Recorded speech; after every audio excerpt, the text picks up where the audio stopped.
So our next topic is, and I say it's very much linked to what we've just heard, is how to identify a good invention.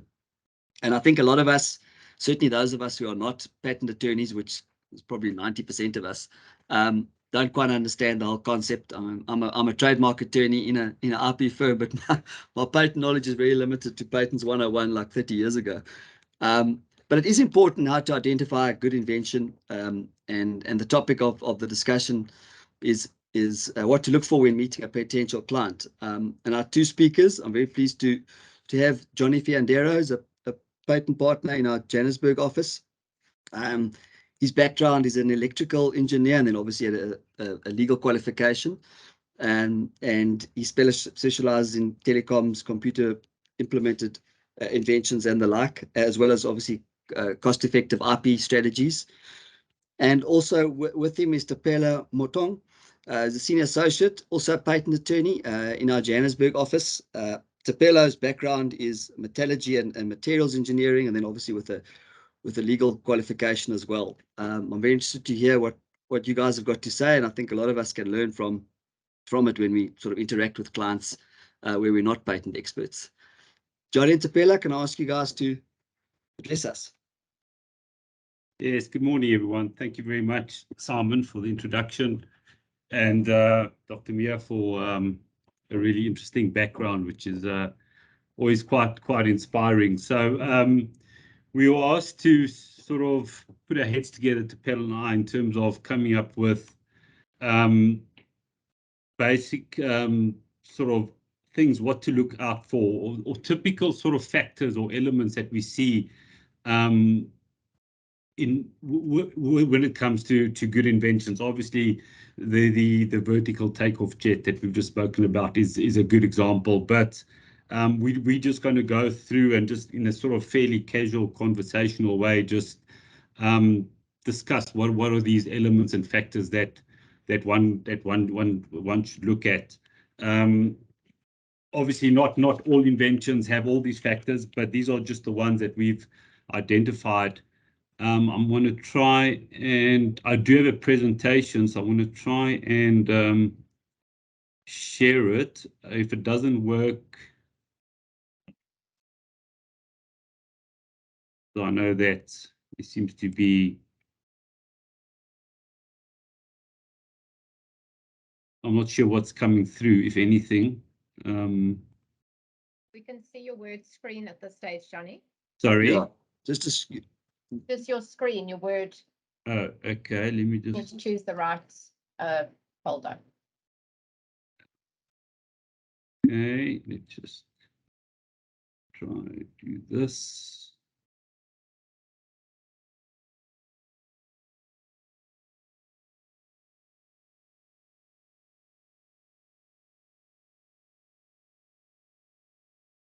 I'm happy to share from my side if you need me to.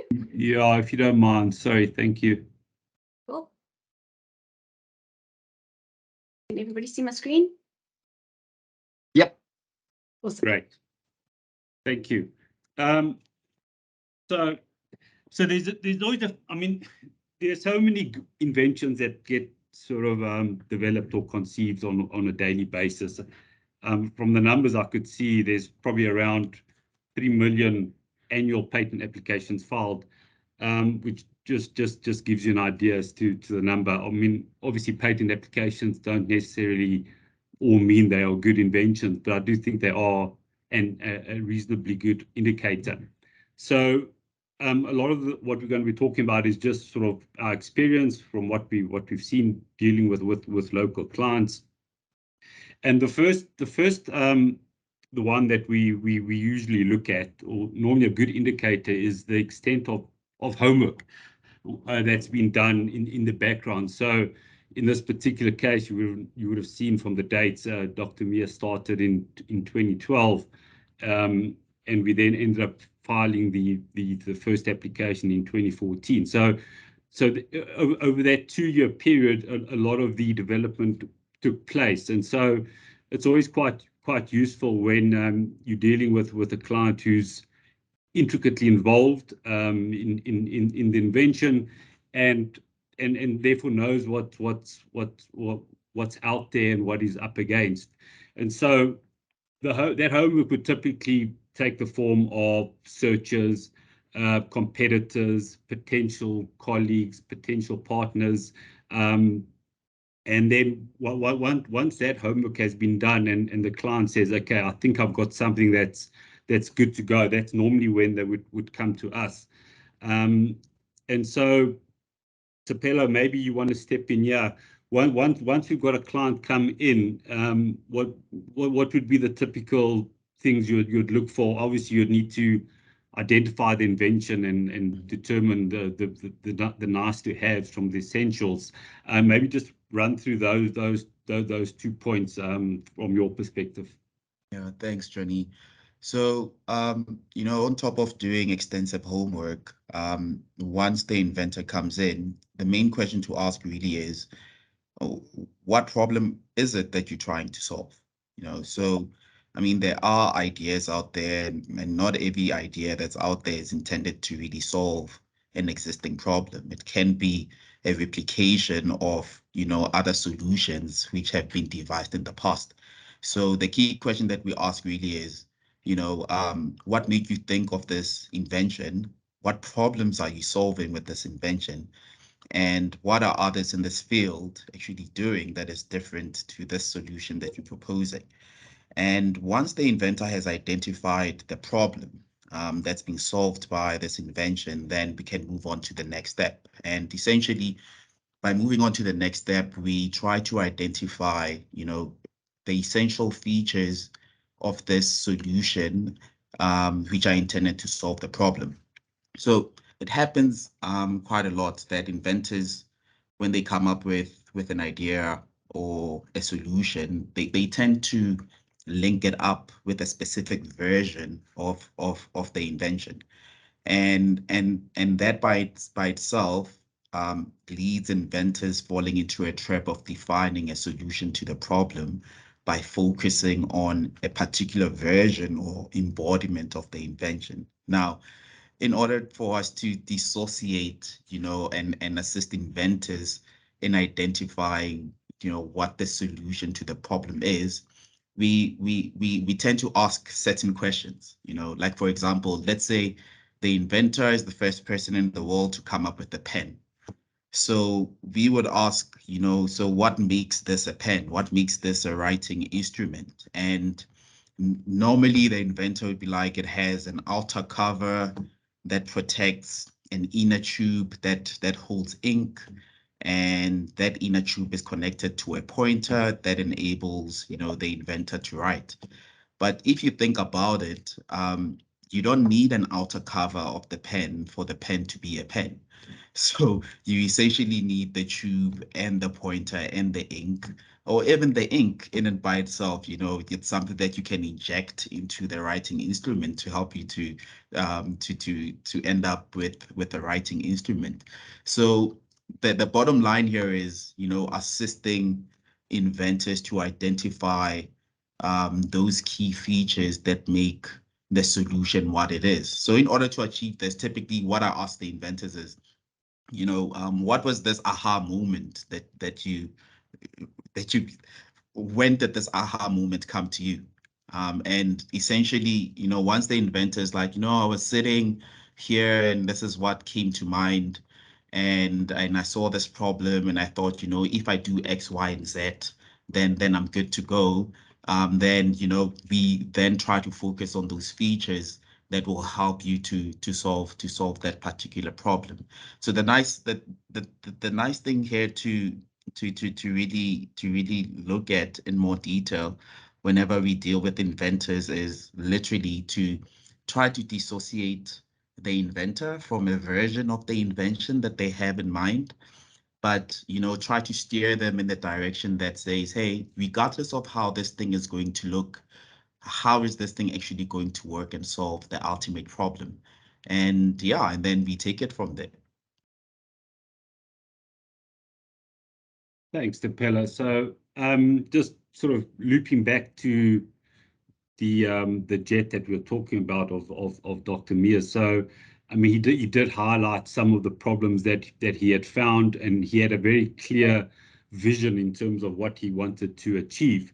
And it then took him and his team around 2 years to sort of iron out some of the initial technical problems.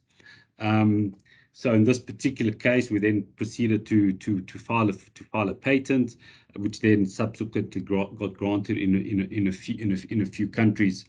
And the specific technical problems that we addressed here was basically the placement of the lift fans to ensure that obviously you get the correct lift. So in this particular case, it was quite important for the forward lift fans and the rear lift fans to be on opposite sides of the center of gravity. It just makes it a far more stable plane.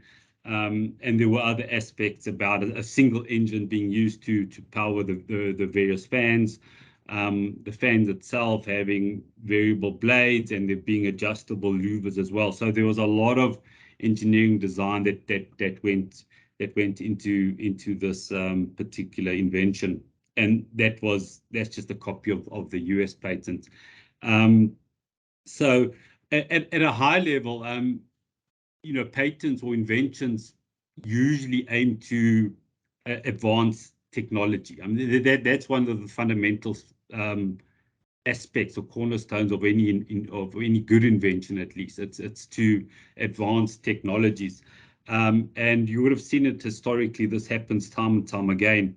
So if you look at the next slide, for example, it's just a fairly silly example of basically where the recording medium has developed. We started off with obviously initial VHS tapes to record the videos, and that was in those days that was a good few steps ahead. But then there were inherent problems, and obviously as technology improves and advances, we then moved over onto CDs that we know shown there. And then of course now that also has certain problems, and again the technology advanced to what we do now, which is really just the I suppose online streaming. But not all good inventions need to be complicated and complex and technical feats. If you look at the next one, for example, it's just a very silly idea where simplicity and convenience is often quite a good factor to indicate that we have a good invention. So Natalie, just the next slide, please.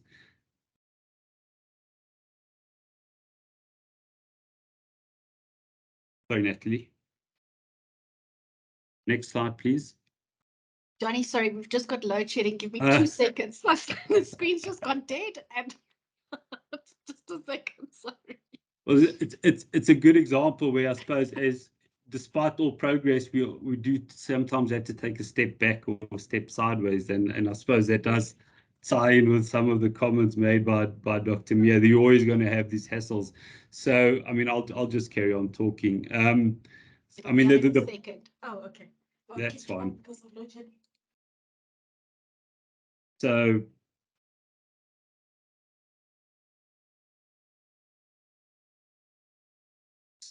So often, I mean, in practice, it's usually the simple, convenient aspects that really sort of I find quite enjoyable about our work. I mean, yes, for example, just a fairly silly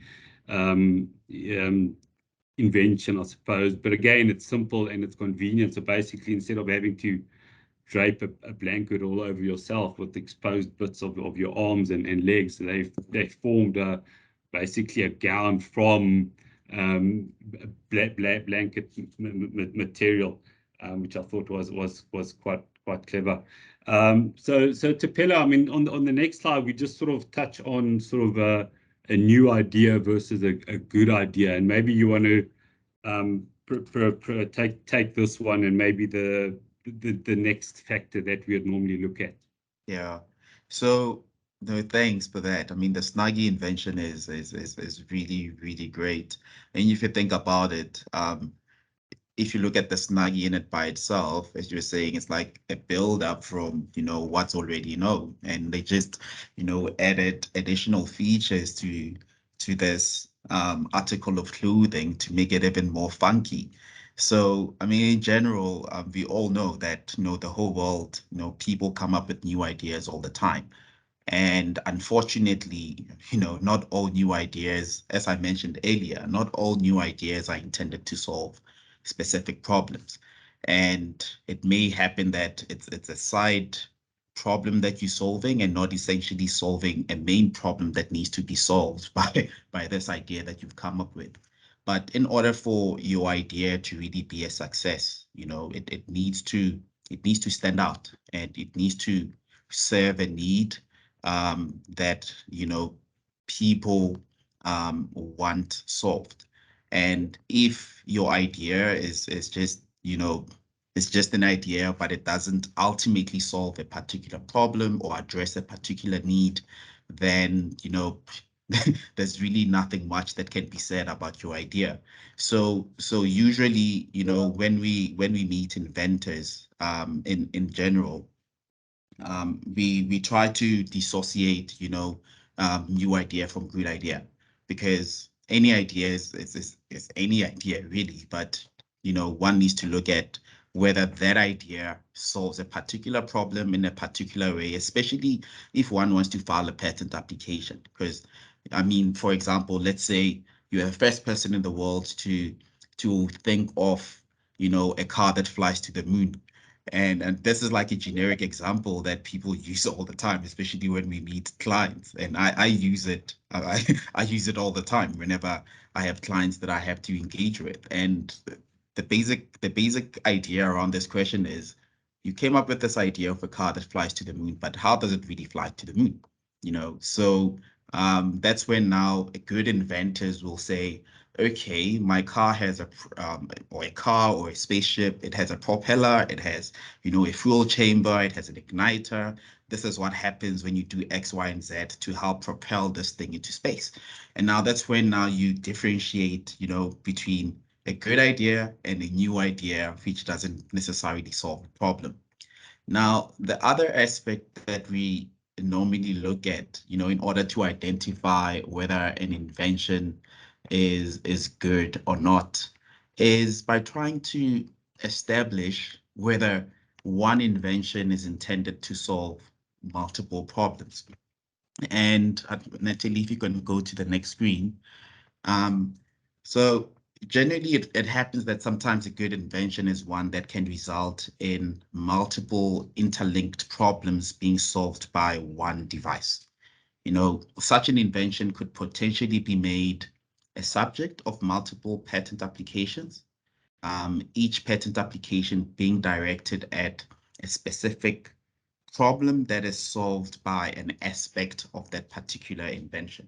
For example, an invention can be devised to expedite, the way things are generally done. I mean, if you think of a typical example such as circumcision, right? The whole process involves, a doctor holding a penis, marking the penis with a marker, followed by, circumcising it with surgical instruments. And, you could then think of, ways of expediting that process, and it's generally known that a process such as the one that I described now may have a lot of problems. Number one, it can be time consuming. It can result in the scarring of the penis during healing. It can result in uneven skin, and worst case scenario, mutilation of the penis. If the doctor doesn't know what they're doing, or I don't know, anything can happen during that procedure. Or it can actually result in having diseases being transferred during the process. In instances where surgical instruments are not properly sterilized, and the doctor is just doesn't really care. Obviously, there are other considerations of law that could come into play, such as negligence and stuff like that. But let's say, those are the problems that we are faced with. And then someone comes up with an invention that is intended to solve those problems. And what's shown here on the screen is a typical circumcision aid device, which at first was intended to solve some of those problems which I have mentioned, such as, reducing the time that one spends in, circumcising someone, and also reducing the rate at which viruses and diseases could be transferred to a patient. And what our client here in this instance did was, came up with the circumcision aid device that has clips, and those red things there that you see on the sides. It has pillars that interlock once, the penis is received inside of that transparent tube that is shown there in the screen. And the main reason for this was basically to solve the problem that is associated with, the scarring of the penis, making sure that after the circumcision process, the penis can heal faster, and to also ensure that that there's no transferring of diseases throughout the process. So when we meet with inventors, and at times they only have one solution in mind, and they could be saying, I have this device, it can do X, Y, and Z, it can interlock, it can protect, the head of the penis, it can do this, it can do that. Our role then, would be to identify the problems, each one of the problems that are solved by that one device. And, then once we have identified the problems, identify the features that are associated with that device, and then proceed to file a patent application. So in my experience, really, when we're dealing with inventors that have a device that can solve multiple problems, but using one solution or many solutions which are inherently linked with that device, then we know that there's a good chance that this can either be a success or not. But from a patentability point of view, we know that there's a greater chance of having a patent granted for such an invention. Thanks, Thapelo. That was a very eye-opening. So just moving on to last 2 or 3 points that we often see in practice. So yeah, here's an example of a bank sort of teller kiosk, basically. And so what we sometimes see in practice is that patents are useful and they have their place, but in some cases, the invention isn't necessarily perfectly ideal for patents. So in this particular case, the client came up with this kiosk, beautiful looking kiosk that has obviously quite a nice design and look. And so there's a lot of technology within the kiosk itself to enable the transaction, to enable FICA. This machine can basically do everything: open up an account, get you fully verified, scanned, and off you go with a new bank account. So there's a lot of technology within this machine as well. But in some cases, we need to be mindful of what the end, the future prospects are of this machine and how it's going to be used. So in this particular case, for example, even though there were quite clever, unique features within the machine itself, in some cases, we don't file a patent, because patents ultimately do become public domain. They enter the public domain and can therefore be inspected and potentially in some cases be used against us. So in some inventions, even though it's a good invention, patents are not may not be appropriate. So in this case, for example, we ended up filing a lot of design applications for this particular kiosk. So there's obviously a lot of overplay between technology and design. As we all know, we're all in the IP field, and there's a whole obviously overlapping of these rights. And so in this particular case, as with the plane itself from Dr. Mio, it has a very lovely design. We actually ended up filing designs for this particular product. Oui, en fait, le nom pas lequel on vous identifie. Sorry, I'm Oh, going sorry, to- someone's. Can you please put your Okay. mics off? So Thapelo, I mean, I'm not sure if you're going to comment. I mean, I think you worked on this more than I do, and you do a fair amount of designs yourself. Yeah, thanks, Jenny. So I think you spot on. You know, some technologies, you know, you could have an interplay between, you know, patent protection, you know, there's also trademarks, you know, also on the kiosk. I mean, you know, the name of the bank is there. The shape of the whole kiosk in and by itself, you know, it's intended to capture the eye of the consumer. I mean, whenever I walk to Pick n Pay, into Pick n Pay rather, and I see these kiosks, I'm like, oh wow, yeah, I don't know what this is. Because I remember the first time I saw these actually, and I was like, oh, what's this? I'd like to engage with it, you know. So sometimes when designers, you know, come up with inventions, they have an end goal in mind, and that end goal is how do I capture the attention of the user, you know, and how do I make sure that they want to engage with my product? And that's where, you know, sitting down and coming up with funky designs that are intended to, you know, capture the eye of the consumer, to make sure that the consumer will come engage with the product. And also it's a form of marketing in and by itself. You know, you just put this thing at the corner, it has your brand, you have people talking good things about it, you know, that those are signs that such an invention, you know, it has the ability to explode, to reach more audiences, and it's good in the sense that, you know, this is something that's going to last for as long as people want to use this product. So yeah, so we filed multiple designs for this, and aesthetic designs mostly, just to capture, you know, the unique look and feel of this product.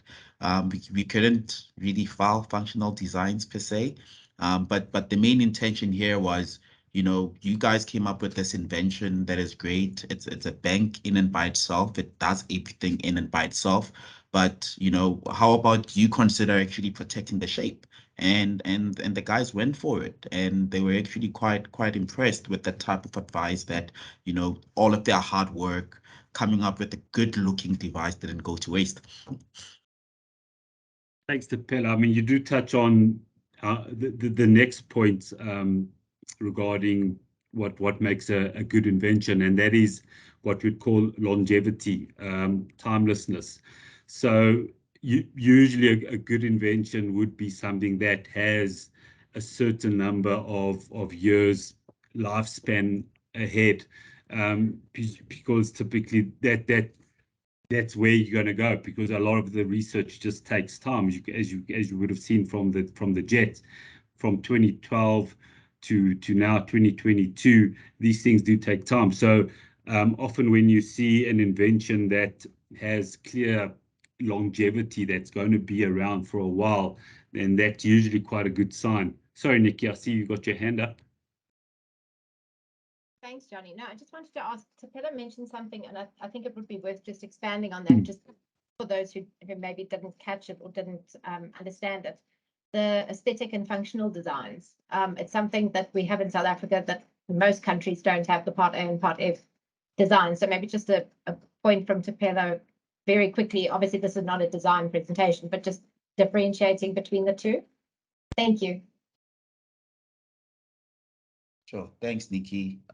So yeah, in South Africa, we have two types of design applications that one can file. I'll make a typical example. Say this device here that's on the screen, say it has features that, you know, when you look at this device, you just want to buy it and you don't care about how it works or its functional features. You just want to buy it because, you know, it looks great. You know, it's appealing to your eyes, and you know you mainly buying it for that purpose and nothing else.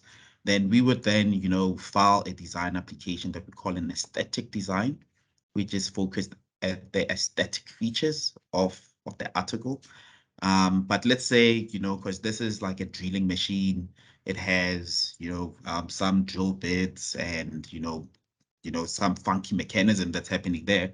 And let's say you wanted to buy this machine. And the question to ask yourself is, what are the features of this machine that really make it, you know, work as it works?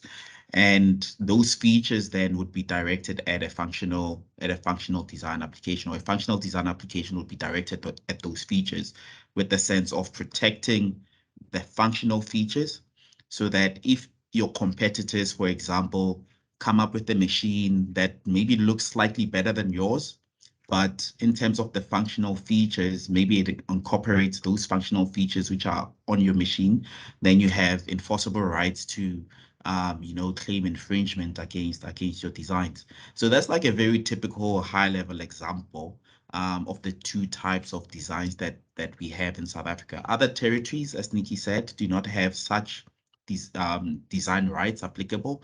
South Africa is one of the few that differentiates between aesthetic design and a functional design, mainly because of the way our Designs Act is drafted. Johnny, you want to hop on? That's perfect, correct. So yeah, in this case, well, we didn't file designs for this one. So what we're seeing here in front of us is what we call it's a mobile tunnel borer. It's a massive machine. That cutting head on the front of that machine is 5 meters high. So it's a real engineering masterpiece. And again, so obviously this has longevity. It's going to be around even after the patent goes. But the nice thing about this is that there's so many unique features here that the client came up with. You've got that front boring head. You then have the white bit behind it, which is a shield, so it protects people that may be working on the machine. It's a fully mobile one, so you have the different trains that connect together, and therefore it can maneuver around under tunneling. So this is for boring tunnels, whereas traditionally you would blast them and then cut them away. This is just a borer machine. And for this particular client, they're a listed company on Joburg Stock Exchange, and in their presentation last week, in fact, it was clear that this one was a big focus of their current projects. They have, I think, two or three of these machines up and running.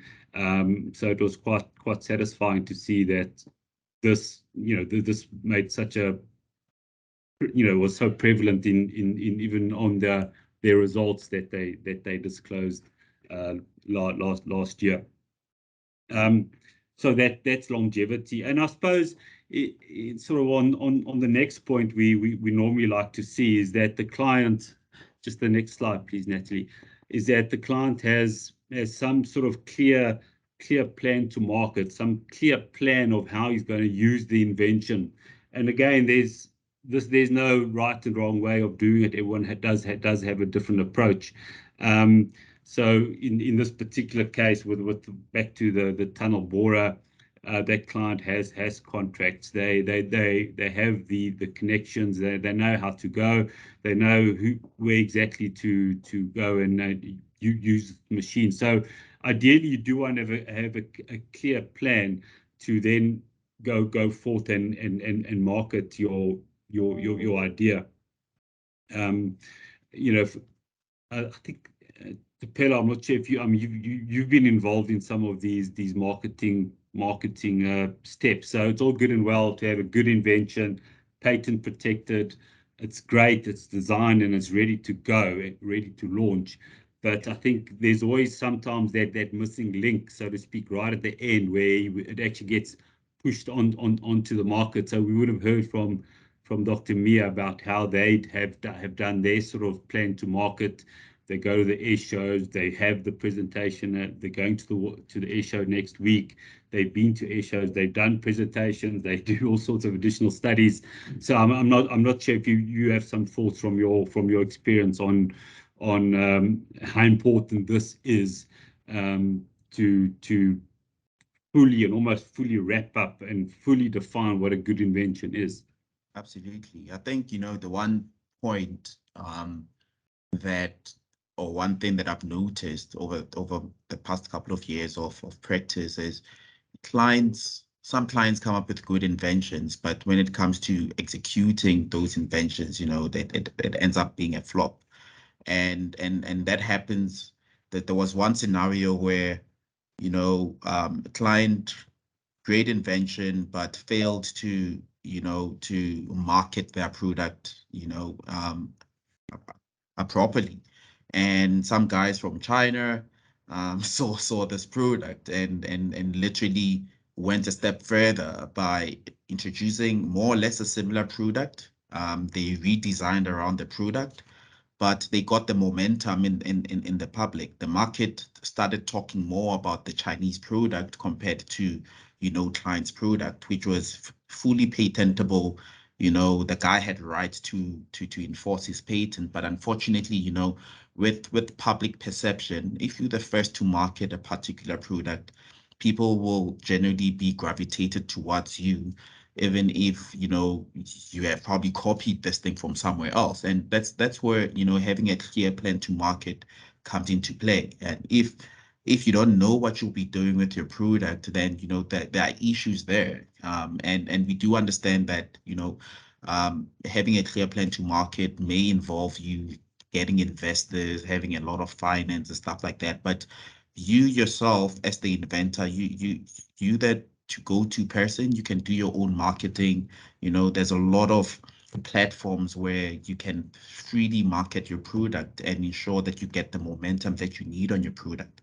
And once you have that in mind, and you know, I have this product, you know, I'm going to create a website for this, maybe like invest a bit on billboards, get an interview on radio to talk more about this product, then, you know, that's the way to go. But also connected to this would be also your business strategy. You know, what are your intentions with this product? Are you planning on licensing this product? You can do so that you can get like an additional revenue.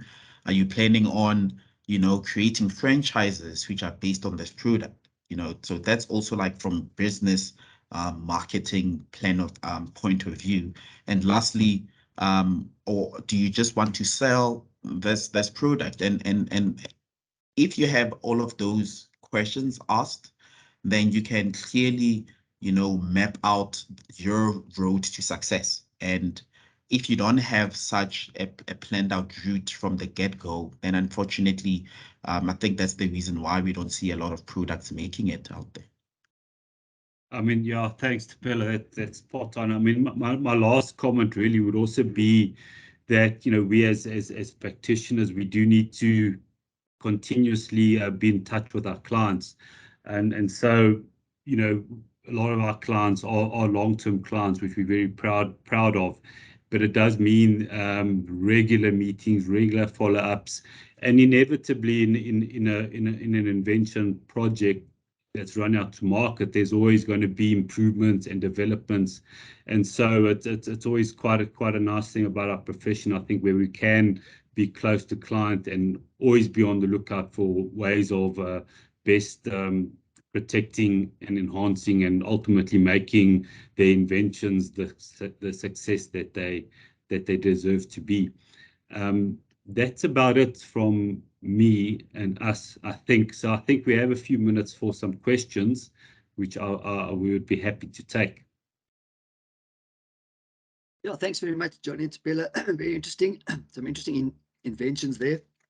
And yeah, it's good to hear, particularly from, you know, most of us don't follow the whole process, and this is good to understand when we do have clients coming to see us, what to sort of look out for initially, and then get you guys involved. Thanks very much, Johnny and Thapelo. Much appreciated. Pleasure. Thanks, Simon.